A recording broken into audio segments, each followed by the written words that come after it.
Šajā sērijā redzēsiet slaveno Robinsona Krūzo salu, kas reiz iedvesmoja Danielu Defoe sarakstīt grāmatu par vientuļnieku dzīvi civilizācijas neskartajā vietā. Redzēsiet arī mūsdienu dārgumu meklētāju Bernardu Keizeru.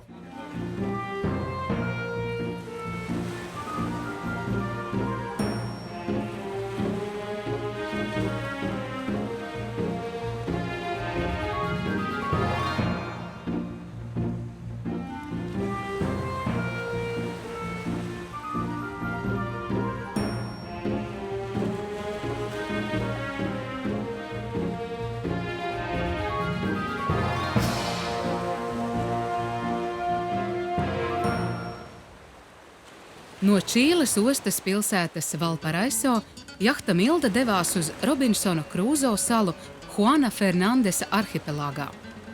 365 jūras jūdzes viņi gāja 3 diennaktis.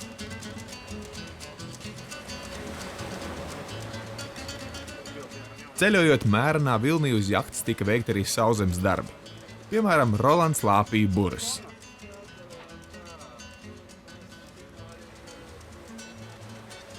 Mums gan bija īpaša šujmašīna, bet roku darbu reizēm nav iespējams aizvietot ar mehānisku klabināšanu. Toties vienkāršākiem darbiem šujmašīna lieliski nodara. Bet tiklīdz kā šujmašīna ir uz galda uzrodas kaudze ar lietām, kurām tā izrādās nepieciešama. 11. sērija. To mēs kaut kā tur imitēsim. Tieši tā arī bija šoreiz. Bija jādarina pārvalks mūsu jaunajam komandas biedram Papagailim, ko Mārs iegādājās Valparaiso. Papagailu nosauc par Robinsonu, lai saīsinātu par Robi. Par godu pirmai salai, kur viņš ieraudzīs pēc kādas nedēļas.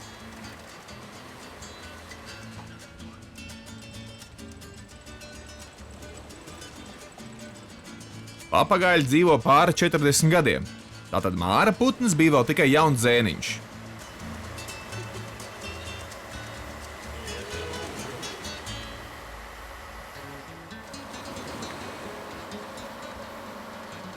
Kaitē mums bija kā 22 grādi silts, bet jaunais draugs izskatījās sabozies.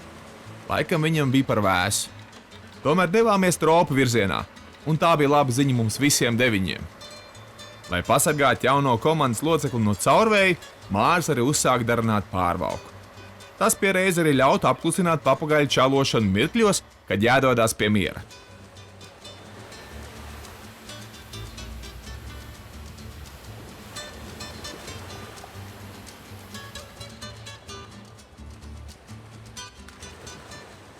Čīlei piederošo Juana Fernandesa arhipelāgu dienvidu klusajā okeānā veido 93 kvadrātkilometrus lielā Robinsona Krūzo sala, Alejandro Selkirka un nelielā Santa Klaras sala.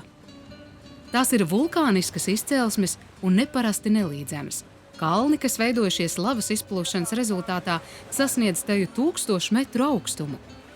Gandrīz visi iedzīvotāji mitinās Robinsona Krūzo salā, tikai nedaudzi Alejandro Selkirka, bet Santa Klaras sala ir neapdzīvota.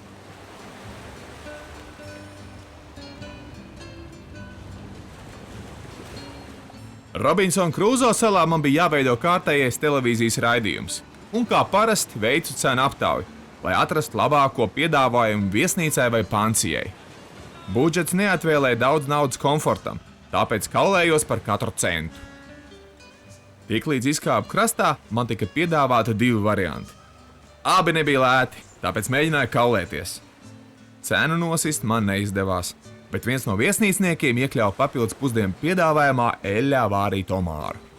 Gandrīz jau piekritu, bet tad otra saimniece piedāvājumam pievienoja vēl klāt arī baltvīnu karafīti un pasakāņu skatu no istabiņas. Es uzreiz arī kapitulēju un uzsāku darbu pie raidījuma montāžas.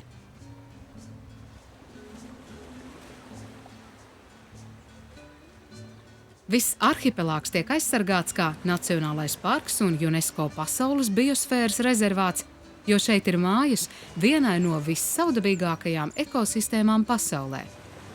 Vairāk nekā 60% šejienes augu sugu neatradīs nekur citur uz planētas. Tie aug mūžzaļos tropu mežos, zāļu stepē un viršos.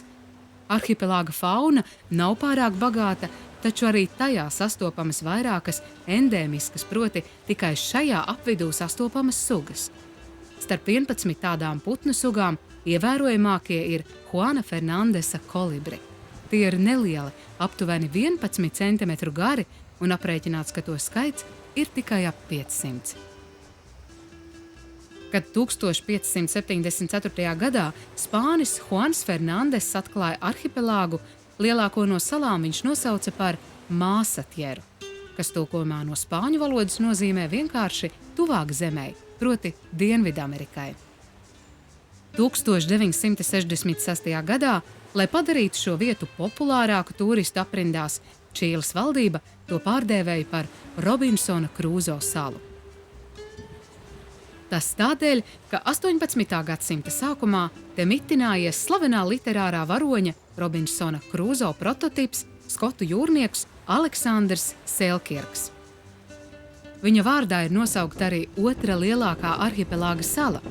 Selkirks atstāts uz neapdzīvotas salas 1704. gadā pēc paša lūguma, jo nevarēja sadzīvot ar kuģa kapteini. Tā kā salu tolaik izmantoja jūras laupītāji, lai papildinātu pārtikas un ūdens krājumus, viņš bijis pārliecināts, ka ilgāk par pusgadu šeit nepaliks. Taču Selkirks maldījās. Uz salas viņam vientulībā bija jāpavada vairāk nekā 4 gadi, līdz kāds britu kuģis viņu uzņēmis uz sava klāja. Atgriezies dzimtenē, Selkirks kļuva slavens un stāsts par viņa piedzīvojumiem vēlāk deva ierosmi Danielam Defo uzrakstīt slaveno romānu par Robinsonu Krūzo. Šodien turisti var apmeklēt vietu vairāk nekā 500 metru augstumā, no kuras, kā stāsta, Selkirks mēdzis vērot jūru, gaidīdams parādāmies kuģi, kas viņu izglābtu.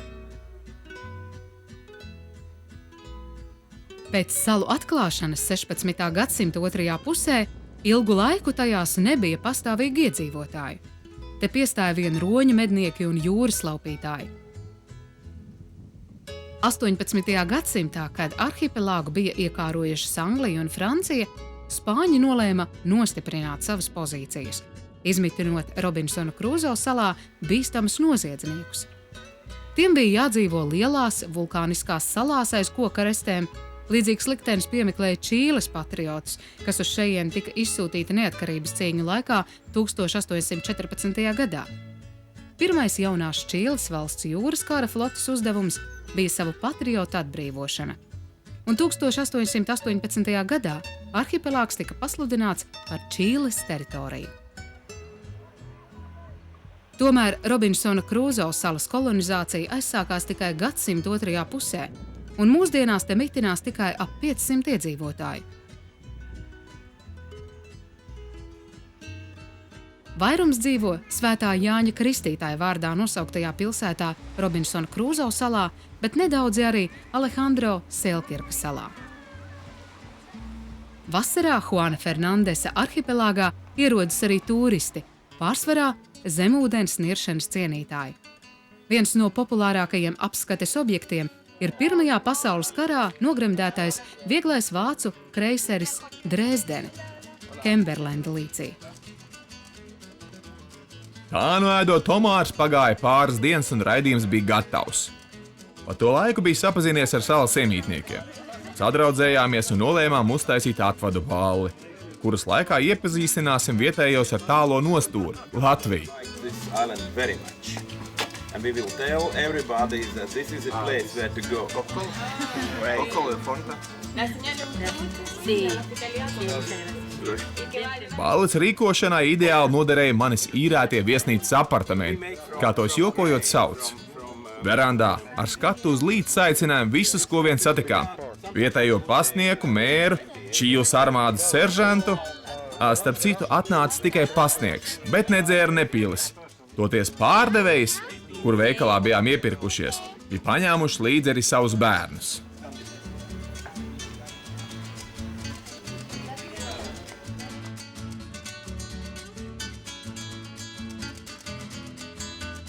Lai pasargātu salu unikālo floru un faunu, Čīles valdība pat īstenoja programmu, kurā bija paredzēts atbrīvot salas no savvaļas kazām. Tās reiz šurp atveda pirmie spāņu kolonizatori. Bet tāpat kā ievestie grauzējumi savvaļas kaķi, šīs ienācējas apdraudēja sākotnējo veģetāciju un tāpēc kļuva par nevēlamām viešņām salās. Vienīgais zīdītājs, kas salās nav ievests, ir dienvidu kotiks. Tas dzīvo šeit par spīti tam, ka lekā no 16. līdz 19. gadsimtam šos dzīvniekus gandrīz pilnībā iznīcināja roņu mednieki.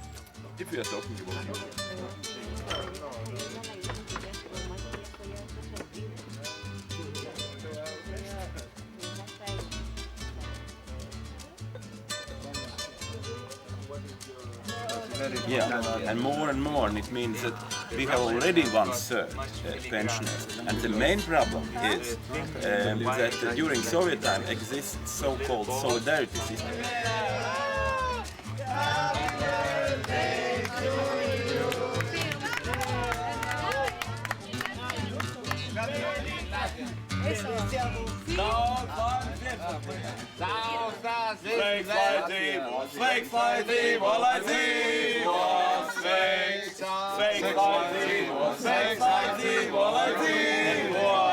Cienājām ar latviešu degvīnu un šprotēm, dalījām brošūriņas par Latviju, cilvēki izrādīja lielu interesi. Beigu beigās uzdziedājām latviešu dziesmas un uzdejojām rokenrolu. Nu īsti latviskā garā. Bijām atraduši ļoti labu mūsu valsts prezentācijas formu, kas gan derīga tikai nelielās apdzīvotās vietās.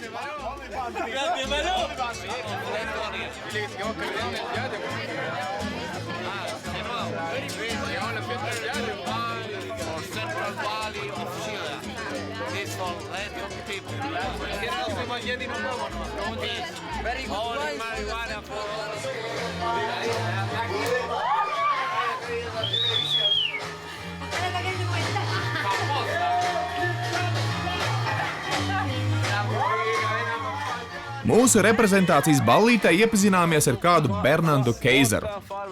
Kā vēlāk izrādījās, šis amerikānis bija mūsdienu dārgumu meklētājs un pārliecināts, ka jau nonāca pavisam tuvu atradumam. Fenomenāli lielai bagātībai, kuras vērtība varētu lēst no 10 līdz 20 miljardiem ASV dolāru. Viņš ļoti labprāt stāstīja par savu lielo projektu un bez vilcināšanās piekrita intervijai mūsu TV raidījumā.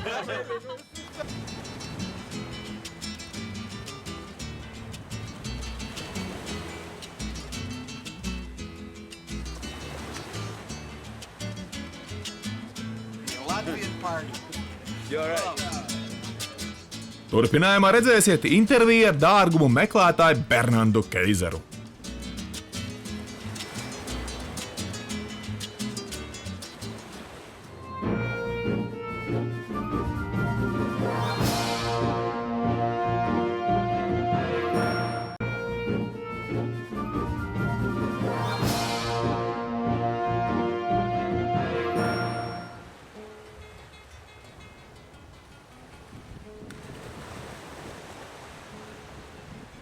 Would you introduce yourself to Latvian audience? Bernard Keizer from the United States. What you're doing here, maybe you can tell. Of course. First of all, I'd like to say hello to the Latvian audience. Thank you. And it was very nice meeting you here, and wonderful to be interviewed. But what am I doing here? I'm looking for a treasure.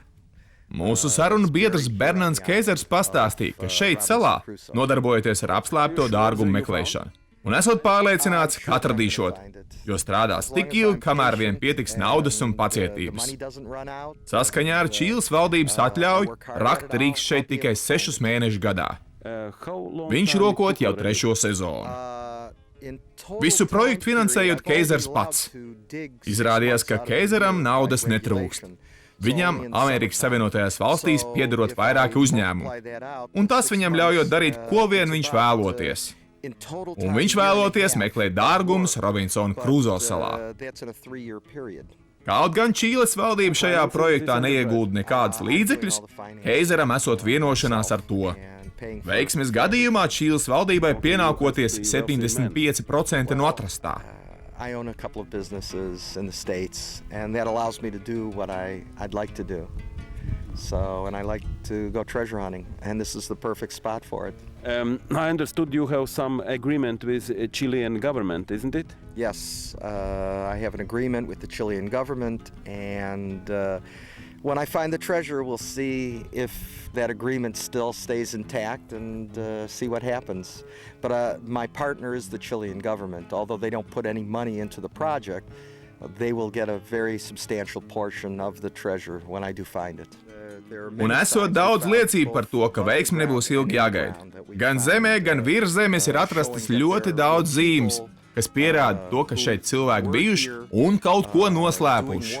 A lot of work, and this is a very desolate spot, not really a spot where anyone would live for any length of time.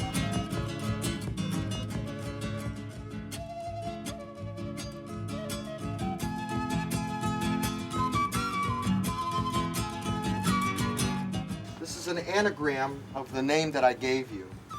J. Yeah. This is a U. Yeah. And this is the E. This Yeah.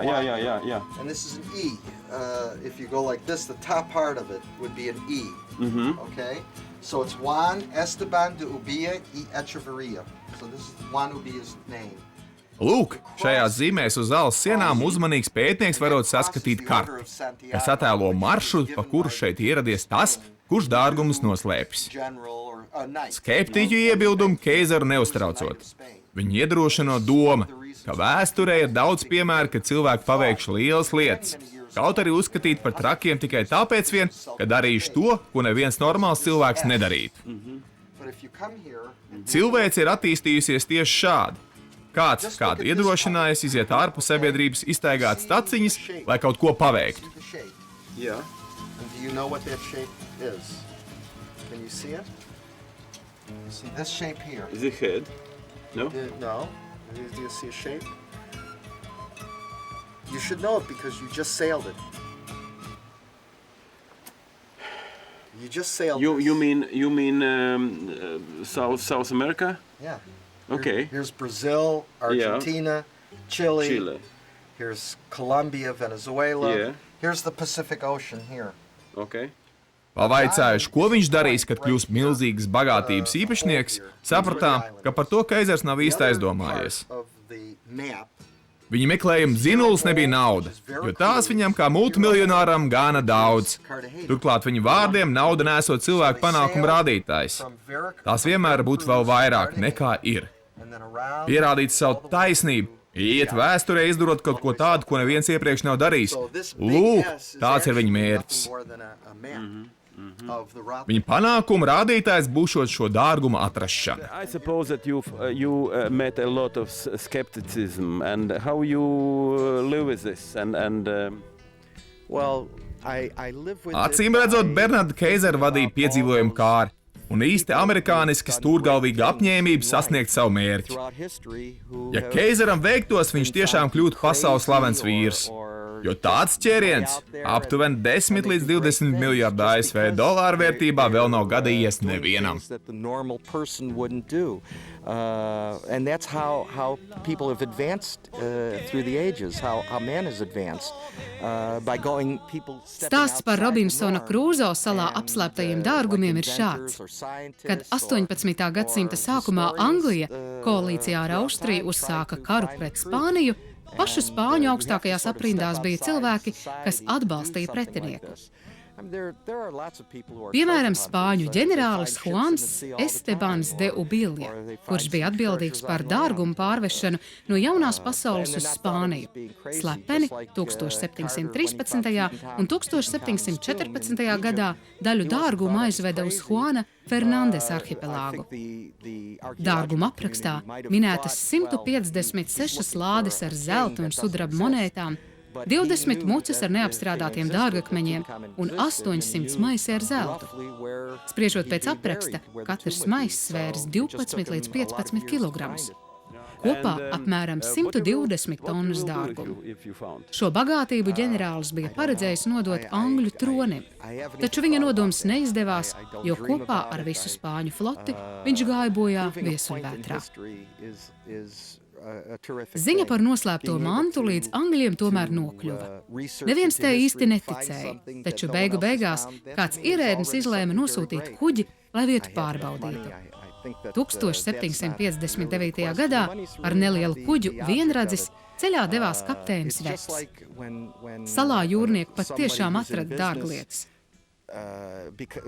Lai pārvietotu tās uz sava kuģa, balasta svinu vajadzēja aizvietot ar zeltu. Tas, laikam, bija dārgākais balasta materiāls pasaulē. Tomēr jau otrajā dienā vienradzis nokļuva nežēlīgā vētrā un pazaudēja grotmastu. Lai saremontētu kuģi, bija jādodas uz tuvāko ostu, Valparaiso, bet dārgā krava jāatstāja salā. Kad kuģis bija salabots, izrādījās, ka komanda ir gatava sadumpoties. Pārāk liels bija bagātības vilinājums. Kapteinis Veps rīkojās droši un noteikti. Noslēpumu vislabāk prot glabāt kaps, un viņš vienkārši uzspridzināja kuģi ar visu tā dumpīgo komandu.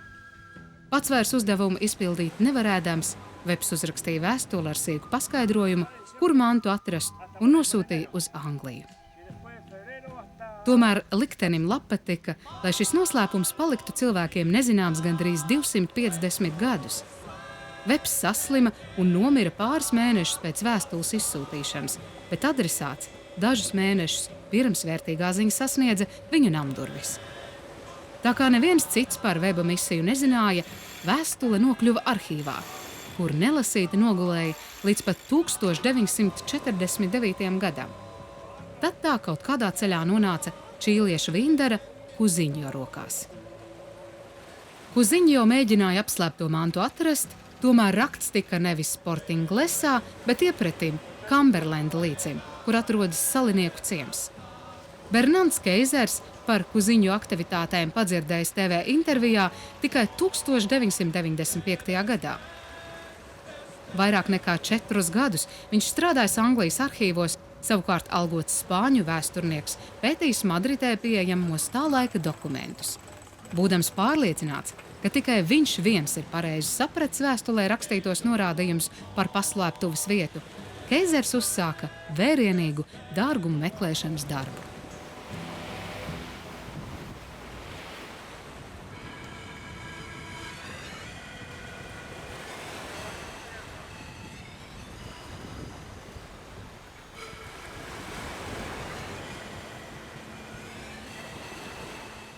Jūrā dzīvojot, bijām apgūši ne tikai burāšanas prasmi, bet arī iemācījušies meistarīgi griezt matus. Te jūs lūk redzat frizēšanās seansu. Žēl, ka frizūra bija tikai viena veida.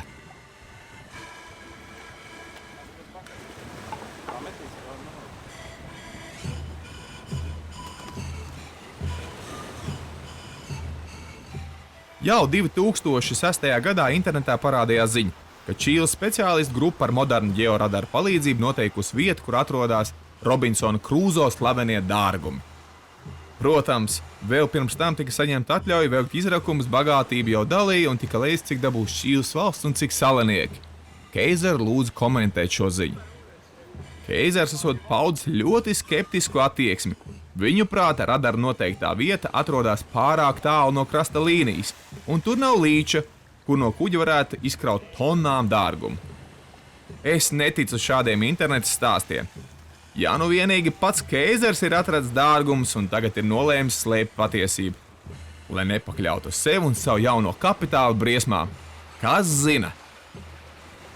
Bet tas jūrā mūs maz uztrauc. Ja tu ceļo uz jahtas, tad zeltam un kredītkartēm ir vienāda maza nozīme.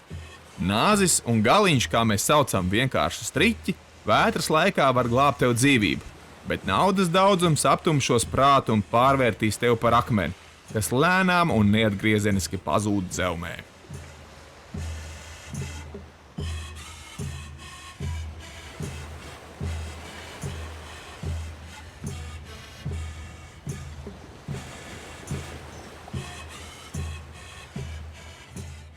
No Robinsona Krūzo salas jahta Milda burāja uz 2162 jūdžu attālo Lieldienu salu.